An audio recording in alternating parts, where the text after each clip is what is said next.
Hello and welcome back. My name is Maria Boicova-Wynants, and today we're going to be talking about technology, or better, about the technology that has the potential to save the world. Did you know that 80% of the tech we need to hit that 2030 climate goal is already there? Surprised? Well, read the Green Technology book by the World Intellectual Property Organization and you will see by yourself. No time to read the full report?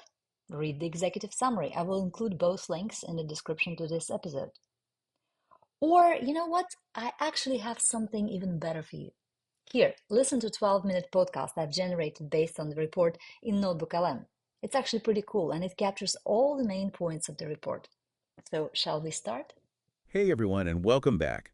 We're ready to jump into a topic that's both exciting and super relevant to, well, everyone living on this planet. That's right. We're doing a deep dive today into the 2023 WIPO Green Technology Book. WIPO, that's the World Intellectual Property Organization, right? Exactly. They put out this book showcasing a ton of climate solutions, over 600 in fact. 600.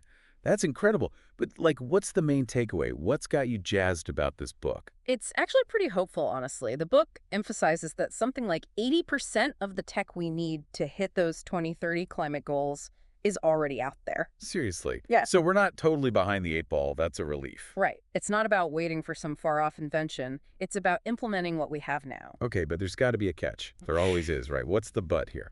You know it. The but is that even though all this tech exists, we're just not deploying it fast enough. There's this gap between, the potential of these solutions and the reality of actually using them on a large scale. Makes sense. So less about dreaming up the future, more about making it happen. Got it. Where should we even start with all this? Cities are a great place to begin. They're often at the forefront of trying new things, right? Yeah, they're like these hubs of activity and innovation. So how are cities using this tech to become, well, greener? Two big words: efficiency and circularity. It's about doing more with less and, closing the loop on resources. Okay, I'm getting that. But what does it look like in practice? Give me an example. Sure. Let's talk about heating and cooling. Ever heard of heat pumps? Heat pumps, yeah. But I'll admit, I'm not entirely sure how they work or why they're so great. Fill me in. They're kind of a big deal because they can do both heating and cooling, which means you can ditch those old energy-hogging boilers and AC units. Oh, so it's like a two-in-one solution. More efficient, less waste. Makes sense. Exactly. So why aren't we seeing heat pumps everywhere? Why aren't people ditching their old systems faster? Well, there are a few reasons. One is the upfront cost. They can be pricier to install, even if they save money in the long run. Right, that initial investment can be a hurdle. What else? Also, you need trained people to install and maintain them. And that takes time to, build up that workforce. So it's a bit of a chicken and egg situation. Kind of, yeah. But essentially, the book also talks about solutions that aren't, cutting-edge tech. Like what? They mention Shavaduns. Have you heard of them? Shavaduns? No, can't say I have. What are they? They're these underground structures that have been used for cooling in Iran for centuries. It's this really neat example of ancient wisdom being relevant today. Wow, so we're looking back to the past for inspiration. That's pretty cool. Totally. It's not just about inventing something brand new. It's about using what we know works. Okay, I'm all for that. So from ancient wisdom to something a bit more high-tech, let's talk smart mobility. And I'm guessing this is about more than just electric vehicles. You bet. Electric vehicles are definitely part of it, but smart mobility is more about reimagining how we design our cities. Think using AI and data to actually reduce the need for travel in the first place. Hold on, reduce the need for travel. How does that work? Imagine your commute is super smooth and sustainable. Public transport is perfectly timed, walking is easy, bike lanes are everywhere. That's the power of smart urban planning. Okay, now you're speaking my language. That sounds amazing. But it makes you think about all the stuff we consume, new phones, clothes, everything, really. It's a real problem. And the book gets into this too. It says global material use is projected to, get this, double by 2050. Double! Whoa, that's a scary thought. What can we even do about that? Well, one thing is to become way more efficient with the materials we already use. Advanced robotics are being used in recycling plants to get better at sorting waste. Okay, so robots to the rescue. That's pretty cool. Right. And we're also seeing innovations in recycling itself, like ways to recycle stuff that was really hard to recycle before, like tires or even wind turbine blades. It's like that saying, waste not, want not. Exactly. And technology is giving us new ways to actually live by that idea. So with cities, it's about making them smarter, more efficient, like with those heat pumps, and just using resources in a more thoughtful way overall. Right on. It's about scaling up what works, changing our behavior a bit, and making sure our cities are good for the planet and for people. All right, so we've tackled making cities greener, but what about where our food comes from? Let's get into how tech is transforming agriculture next.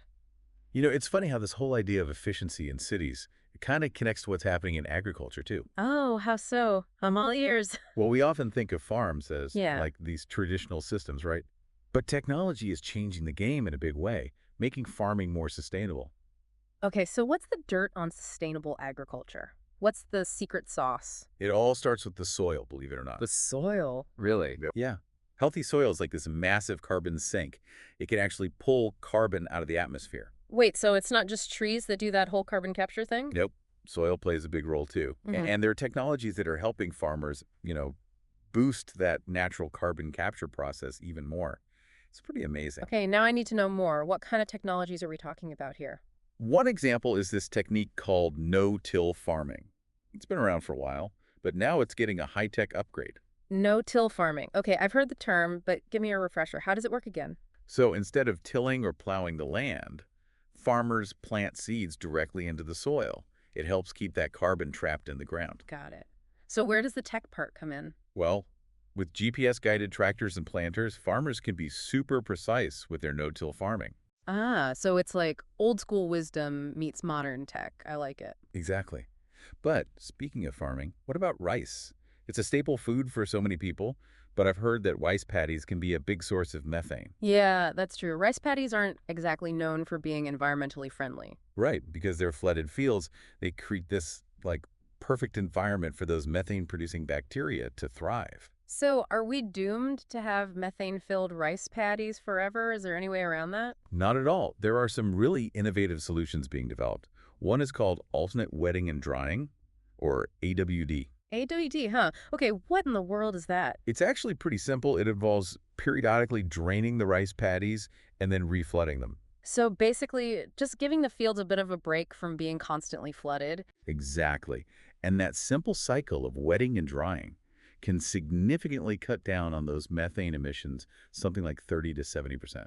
Whoa, that's a huge difference from a pretty straightforward change.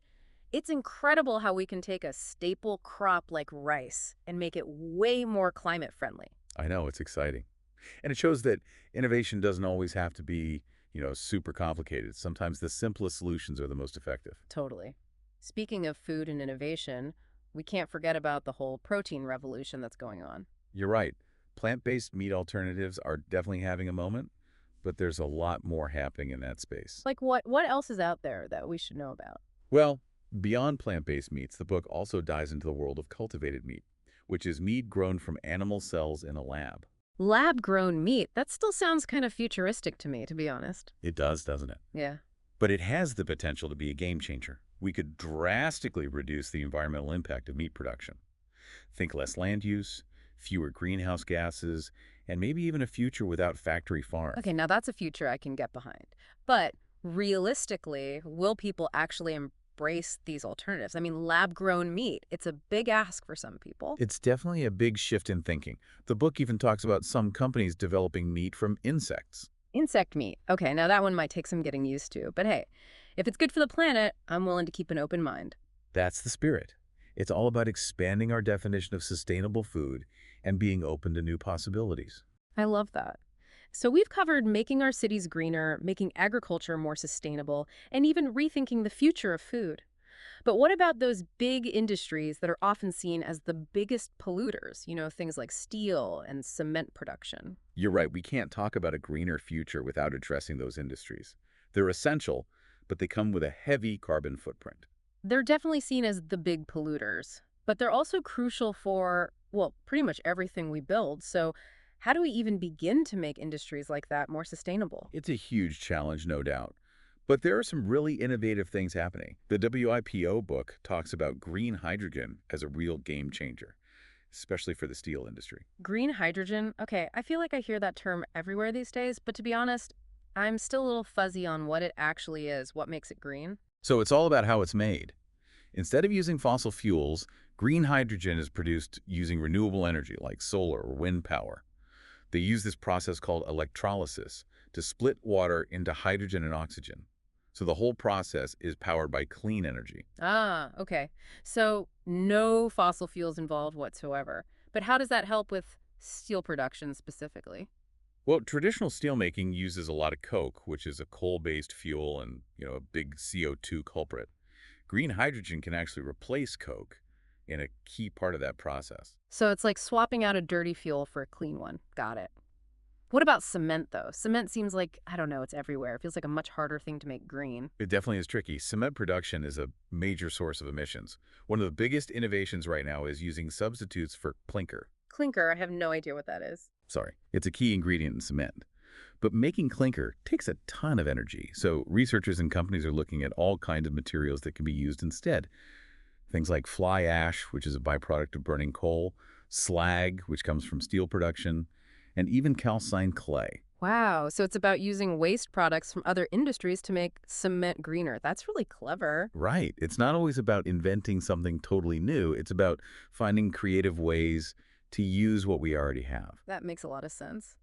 Okay, we've covered some really exciting ground today, from making our cities more efficient to transforming how we produce our food and even tackling those heavy-hitting industries.